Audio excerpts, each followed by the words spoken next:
Greetings, loved ones. Today we're going to discuss trauma in children and things that parents can do.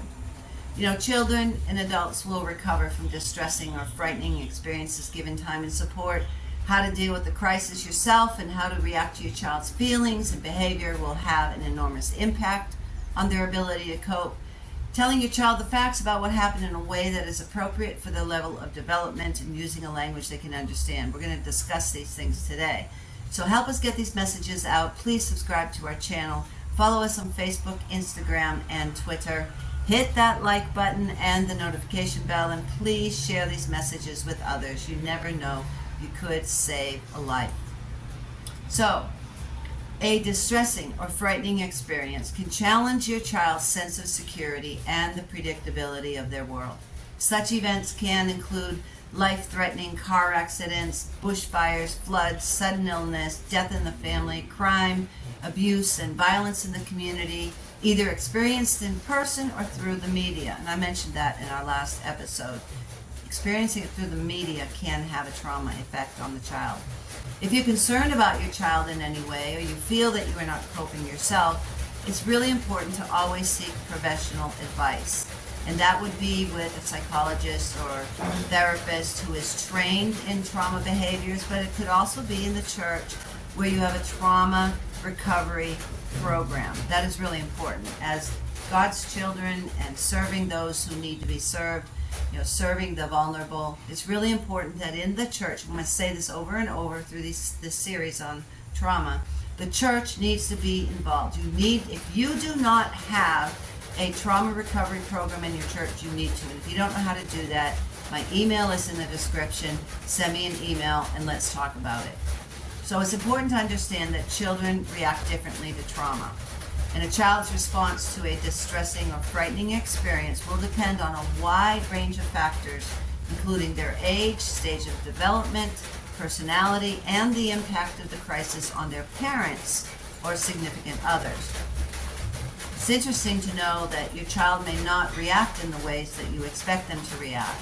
They may have withdrawal, which is a loss of interest in activities, a loss of confidence, not wanting to talk, or regressing to more babyish ways of behaving. They may have a preoccupation. They may be needing to relive the experience, for example, through repetitive play and drawings. The child may be overly concerned about the possibility of future events, and they may have nightmares. And you're going to see anxiety, such as problems with concentrating, or they can't pay attention, they have clingy behavior, they have separation anxiety, sleep problems, or they're irritable.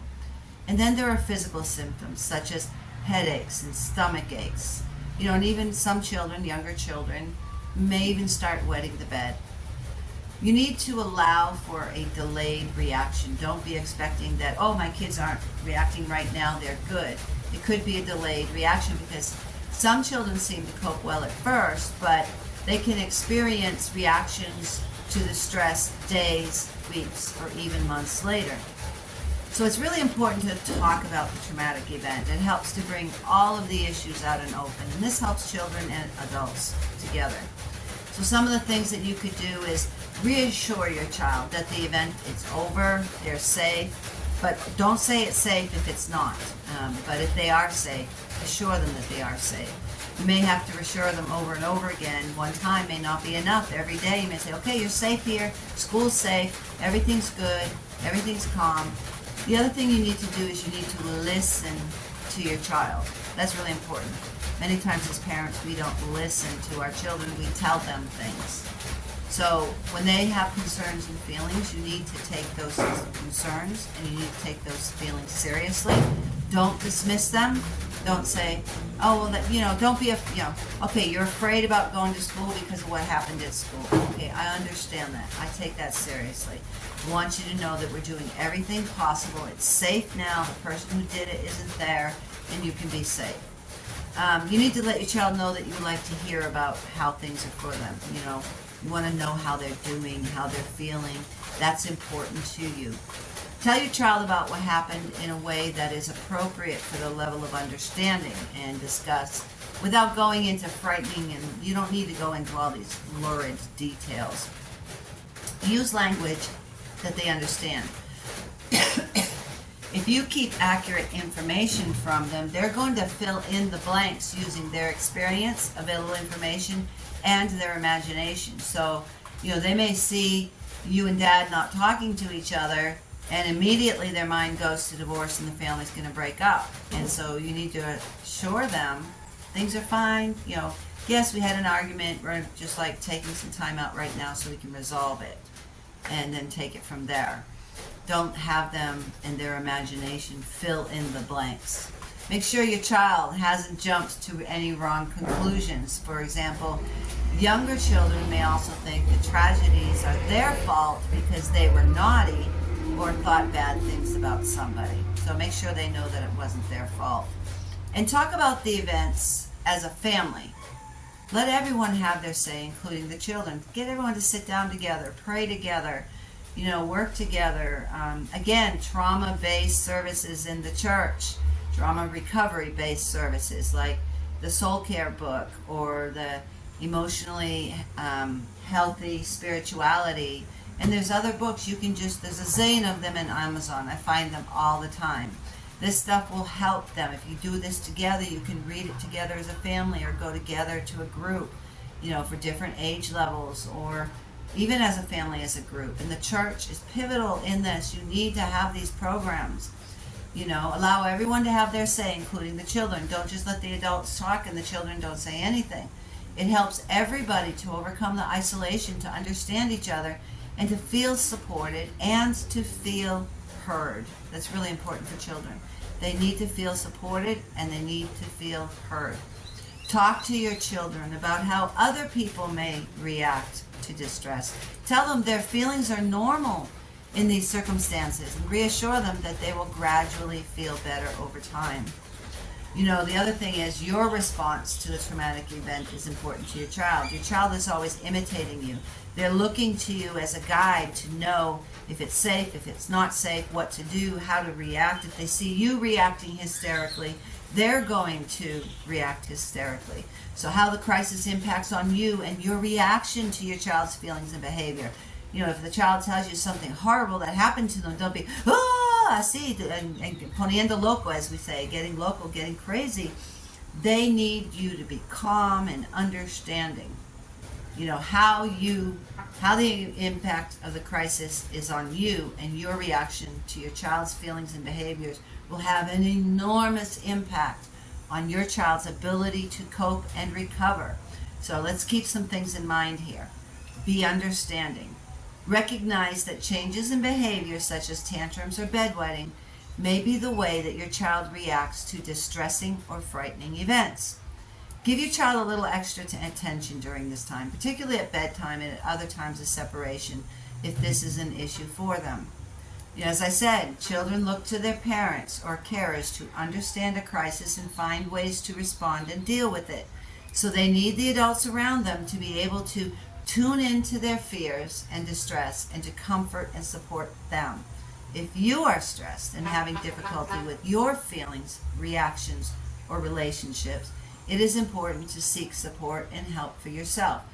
2 ways: psychologists and therapists, and healing from trauma programs in the church. It's important to seek support and help for yourself. If you don't, the child's fear and distress will actually increase.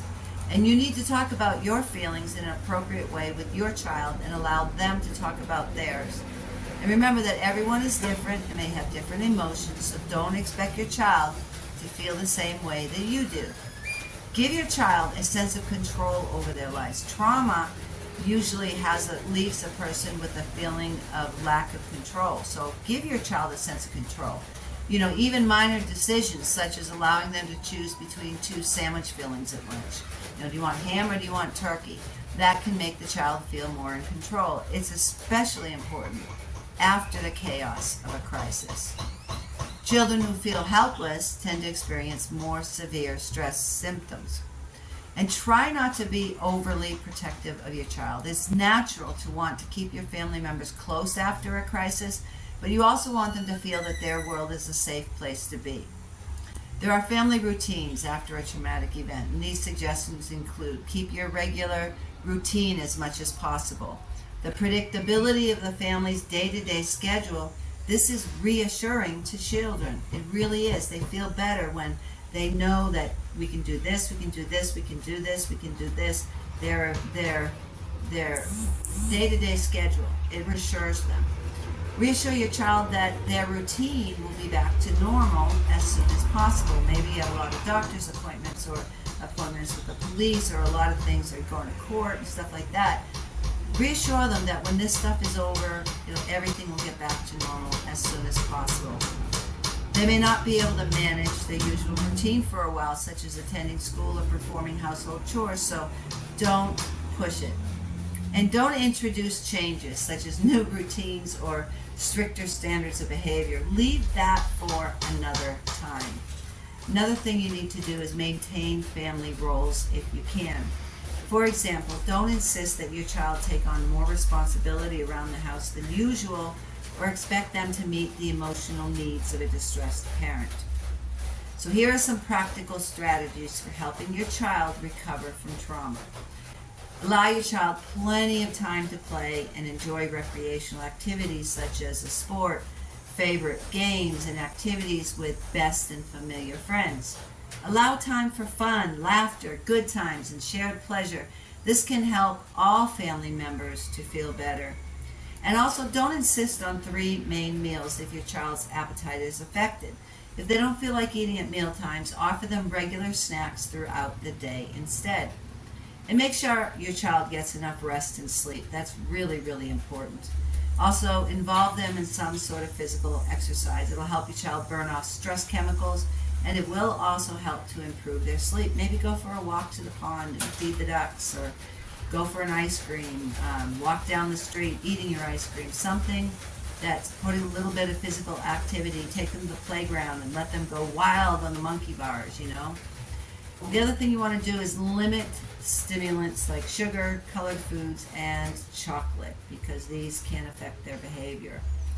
Another thing is help your child to physically relax. You can do this with warm baths, massages, story times, and lots of cuddles to help relieve muscle tension.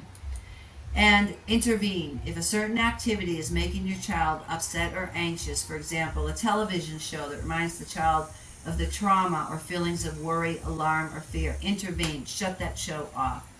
Don't be afraid to switch off the television if the program content is not supporting the child's recovery. Micah 6:8 says, "He has showed you, O man, what is good, and what does the Lord require of you?" I love that word, require. Requires you to do justice, which means caring for the most vulnerable. Love mercy and walk humbly with your God. I want you to know we are all called to be champions of justice. And if you're suffering violence, I want you to know there is a way out. You're not trapped. It's not your fault. And if somebody says they love you and they abuse you, they're lying to you. Abuse is not love. And most of all, you are not alone. If you're suffering violence, please reach out to someone today. If you find yourself in a dangerous situation, call 911 for help. If you know of a child or other person suffering violence, please tell the authorities.